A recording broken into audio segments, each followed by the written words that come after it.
The Atlanta Braves take down the Colorado Rockies 6-3 behind another quality start from Bryce Elder, and they do it without a single home run.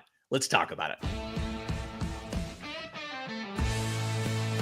This is the Braves Postcast, your instant game reaction for the Atlanta Braves. Part of the Locked On Podcast Network, your team every day. Yes, welcome on into the Braves Postcast, part of Locked On Sports Atlanta, where we cover your Atlanta sports teams each and every day. I'm your host, Lindsay Crosby, author of the Braves Today newsletter. You can follow me on social media at Crosby Baseball. He's Jake Mastroianni, host of Locked On Braves. Follow him on social media at Shortstop Ball. And I'm glad to have you back, Jake, because one, it feels like you're the good luck charm. The one game we lose in Arizona is the one you weren't available for a postcast for. But the Atlanta Braves take down the Colorado Rockies 6-3 to open their series in Denver. And this one in the first inning was looked a little bit uncertain. Bryce Elder had the first inning that we were expecting the game to look like from Bryce Elder, and then he really settled down. He had a walk, a couple hits, including a homer in the first inning. But from that point on, the next 5 innings for Bryce Elder, 2 total hits, 1 walk, and no runs. It's his second consecutive quality start, with the caveat of, yes, it was the Twins and the Rockies. It feels like you literally cannot ask for more from a number 5 starter. No, absolutely not. And I don't care who it's against. I mean, these are the teams that you're hoping you can get starts like this from your 5th starter to give you a quality start, 6 innings and 3 earned or less. And yeah, the way it started, I'm sure there are a lot of Braves fans out there that are saying, get rid of him, get him off my team now. And now we're all sitting here talking about what a great game it was. And now it's 2 games in a row for Bryce Elder. So is this something for him? But yeah, what a great comeback by him after things could have just completely fallen apart.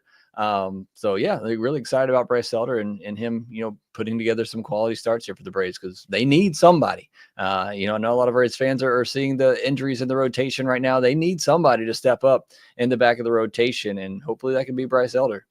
Yeah, and it's given the uncertain time frame for Spencer Strider coming back, you probably get a couple more starts of Bryce Elder before you have the ability, if you want to send him back to Gwinnett, to do that. I don't want to get too deep into all of the stuff behind his start. We talked last time against the Twins about how his fastball was his 4-seam fastball was effective up in the zone and really helped everything else. Today, he really seemed to do a good job of getting called strikes with the sinker. We heard him talk about it on the broadcast. He changed the grip a little bit, get a little more depth on the sinker. No swings and misses on it. He had 7 total, 6 on the slider, but he got 12 called strikes on the sinker. Plenty of foul balls, couple balls in play, couple hits off of it. But ultimately, this version of Bryce Elder, I wouldn't say it's 2023 Bryce Elder, but this is the best version we've seen since that first half All-Star year, isn't it? Yeah, it's certainly what we've seen the last 2 starts. It's wild. It's almost kind of similar to Raisel Iglesias. I talked about this the other day. As far as the pitch mix, it's that sinker that you want down and in. It's the slider you want down and away, and you want that 4-seamer over the top of the zone. And his last start, I thought you made a good point mentioning the 4-seamer. He was able to kind of throw it in the upper quadrant, which I think, changed the eye level of a hitter. So they're not just sitting on that sinker and slider at the bottom. But I thought in this game, he really just relied on that sinker slider combination and did a good job with it. And if he's able to locate it on those edges, he can be really good. It's the same thing that I've talked about with Bryce Elder for a while. It's just a very thin margin for him to be a good pitcher. He has to locate those pitches down in the zone, and they have to be on the edges. He leaves them up in the zone at all, it's going to get absolutely hammered, like you saw with the home run that he gave up in this one. But yeah, I mean, if he can locate those 2 pitches and they're on, and you never know in Colorado too how those pitches and the movements on them is going to be. But certainly he was able to control them and throw some good pitches and get them, right there on the edges of those Colorado hitters. Yeah, and the usage was a little bit different here too. 1 total 4-seam fastball to righties, 12 of them to lefties. I thought that was interesting. He barely threw the sinker to the lefty. So just changing up what he does a little bit there to try to be more effective. But overall, great start for Bryce Elder. You want to see him continue this. And then Atlanta's bullpen usage, I was really happy with the way that they kind of did things. Pierce Johnson's a guy I feel like has been really minimized this season. Hasn't got a lot of high leverage situations. Hasn't gotten a lot of usage. I think he came into this game less than 10 innings. He gets the 7th inning. Obviously, he's going back to Colorado. He's from there. He played there. Scoreless 7th inning. Deisabel Hernandez comes in, gets the 8th, and then a mostly clean inning outside of that one double from Raisel Iglesias. And the big thing to me, Raisel Iglesias looked like Raisel Iglesias again, getting quick outs on, the changeup, the slider. I think he had in that inning, he had, I want to say a 3-pitch at bat. He had a 2-pitch at bat, and then a 3-pitch at bat for the final out, just getting through batters quickly. And it made me think that maybe they figured out what it is with Raisel Iglesias, and hopefully it's not just a side effect of being in the thin air as well. Yeah, I mean, it's hard to tell, and it's hard to take too much away from pitchers and really hitters too in this series. You're playing against Colorado, and you have the effect of Coors Field, and you're also playing one of the worst teams in all of baseball. So I hate to take. And he threw 9 pitches. It's so hard to get a conclusion from 9 pitches.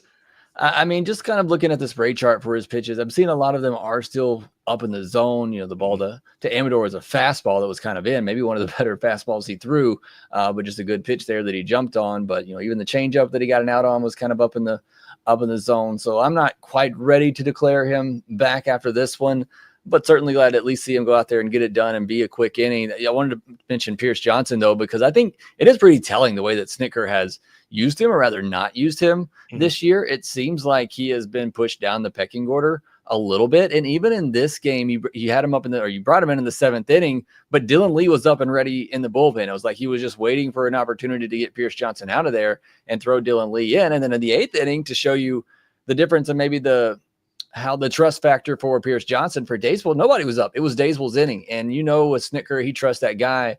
That's your inning. And certainly feels that way with Deisabel, who did get in a little bit of trouble, but was able to work out of it.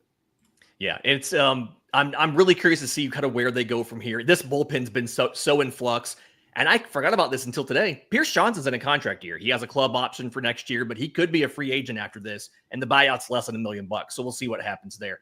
In just a second, I want to talk about the offense, because we saw.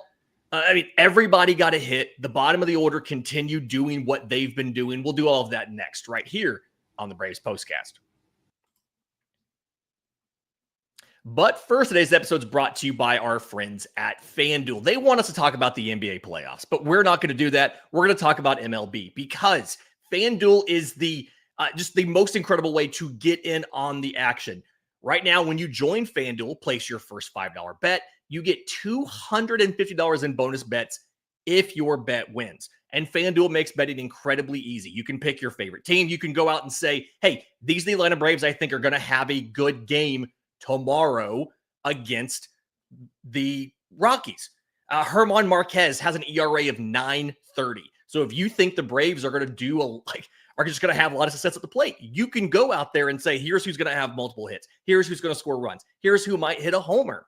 So don't miss out. Head to FanDuel.com and claim your $250 in bonus bets today. Jake, the offense in this one, Atlanta finishes with 14 hits, obviously the 6 runs. But I think that, one, everybody got a hit. That's something you hope happens against a Colorado Rockies pitching staff. But I'm really kind of happy with the at-bats we saw from Michael Harris. I think in that pivotal 5th inning, he had that RBI double. I want to say it was an 8-pitch at bat. And yes, he expanded the zone a little bit, but when he got 2 strikes and protecting, fouled a bunch of pitches off, finally got a curveball in the zone, took it out to back to center field over 110 miles an hour. So it feels like the at-bats for this offense have been really good now for the last week and a half or so, and we saw more of that tonight. Yeah, great job by the offense. Obviously, 14 hits, as you mentioned, everybody getting at least 1 hit. Michael Harris, now, this is 2 big hits on this road trip that he has gotten. And the Saturday game in Arizona, being able to rifle one over Alek Thomas. I still can't get over that. Alek Thomas is a really good center fielder. He's really fast. And Michael Harris hit one so hard on the line that it got over his head. It's just really incredible. And then the one tonight, like you said, 110.9. I'm going to go ahead and give him 111 off the bat there. Really good at bat from him in a big spot, knocking those runners in. Ozzie being able to score from first.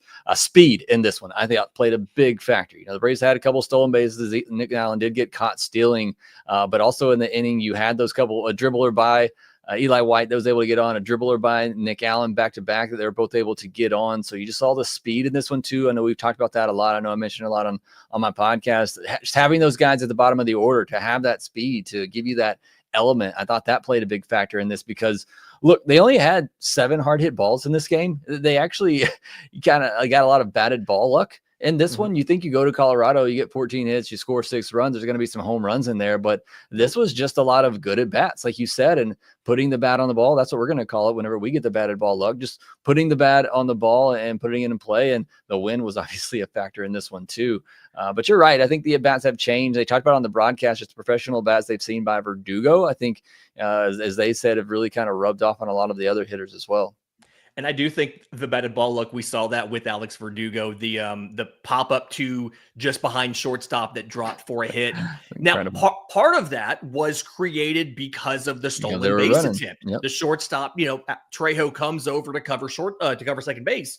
So there's that speed impacting the game again. It's similar to how the errors we saw in Arizona were because those speedy guys at the bottom of the order were putting pressure on a defense to be perfect. The bottom of the order, by the way, Michael Harris, Eli White, Nick Allen combined to go 6 for 12, 3 RBI, 2 hits, and I believe 1 of the 2 stolen bases because Michael Harris had 1, Ozzie Albies had the other. We also saw some good defensive plays. Eli White makes a catch at the wall. We saw Nick Allen with a couple good turns in there and just making some good plays. I feel like it's a broken record. We keep saying this now, but this is a different offense when you have those guys at the bottom of the order. Back to back to back. And I know that on Sundays or in game 3s, when Drake Baldwin's the starter, he ends up being in the middle of that group of 3. But White and Allen together, and then Michael Harris right in front of them, it feels like the top of the order does better with those guys because they're on base. Again, the speed threatens, and it just makes this lineup not only longer, but harder to go through in every single position because you're distracted, you're thinking about other things. I don't know the stats on that, but I think we saw in Ronald's 2023 season, when you have somebody on base with speed, it makes everything harder for the pitcher. Yeah, I mean, you got to think about it. I've talked about that a lot in Ronald's big 2023. I feel like it was a big factor in guys behind him getting better pitches to hit. And the reason that they were so effective is just because if Ronald's on base, you had to think about it. And so now that you have guys on there that you actually have to pay attention to them over there, that they might take off and run. So, it certainly is a different element that this Braves team has been lacking. And I think it's a big reason why this offense has kind of taken off over the past several weeks. Yeah. All right. So tomorrow's game, trying to go for the series win early. Again, German Marquez, ERA close to 10. Atlanta still technically has a TBA. We all expect AJ Smith-Shawver to get the call up for that. We still don't know what the roster move's going to be in that situation. You have a couple options if you want to DFA somebody. Ian Anderson could be DFA'd without pitching in a game. But either way, we'll hopefully sometime soon. Like, what do you want them to do? I have no idea. Like, I don't think Scott Blewett should go. Do you try to move on from Montero? You're not going to option somebody down. Like, you're not going to option Dylan Lee. You're not going to option Daysabel or Elder. So I don't know how Atlanta makes this work to get a starter for tomorrow. It's got to be Ian Anderson, in my opinion. I mean, you basically traded this guy away for Jose Suarez, who threw pretty well, and you now DFA'd him, and then you pick up Ian Anderson again.